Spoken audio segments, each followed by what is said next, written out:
Hi friends, আমি মামুন বলছি। আজকে সকালবেলা ব্রেকফাস্টের সময় বলেছিলাম না আজকে আমার ছেলের জন্মদিন, তাই দেখো আজকে কী ওর জন্য রান্না বান্না করেছি। এই দেখো এখানে করে নিয়েছি আলুর দম করেছি।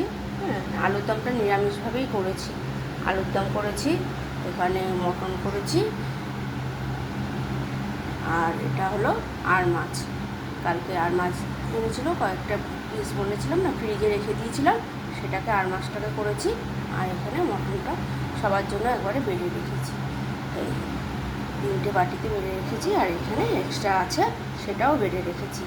এই হলো আজকে। আর এখানে স্যালাডে রেখেছি শসা আর পেঁয়াজ, আর আছে ওর জন্য মিষ্টি আছে, ও বেশি মিষ্টি খায় না, এই জন্য এই 3 রকমের মিষ্টি এনেছে।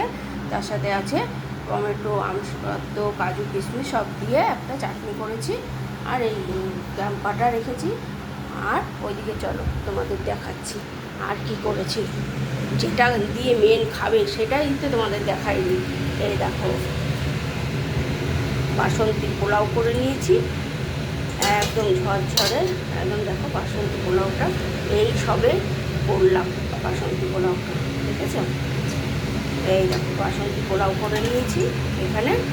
আর করেছি এই অল্প করে ভাত করেছি, এই মাছটা দিয়ে খাবে তো তাই জন্য অল্প করে ভাত করেছি। এই আর এখানে হচ্ছে বেগুনি, এখানে বেগুনি করছি, এই বেগুনি আর চাটনির জন্য পাঁপড় ভেজেছি। বেগুনি এখনও ভাজা হয়নি, ভাজা চলছে। এই হলো আজকে আমার ছেলের জন্মদিনের মেনু। আমার রান্নাবান্না আর আমার কথাবার্তা যদি তোমাদের ভালো লেগে থাকে তাহলে একটা লাইক করে দিও, আর আমার চ্যানেলটাকে সাবস্ক্রাইব করে আমার পাশে থেকো। আর আমার ছেলের জন্মদিনে ওকে খুব ভালোবাসা দিও আর আশীর্বাদ করো, যাতে ও জীবনে বড় হতে পারে, মানুষের মতো মানুষ হতে পারে। টাটা।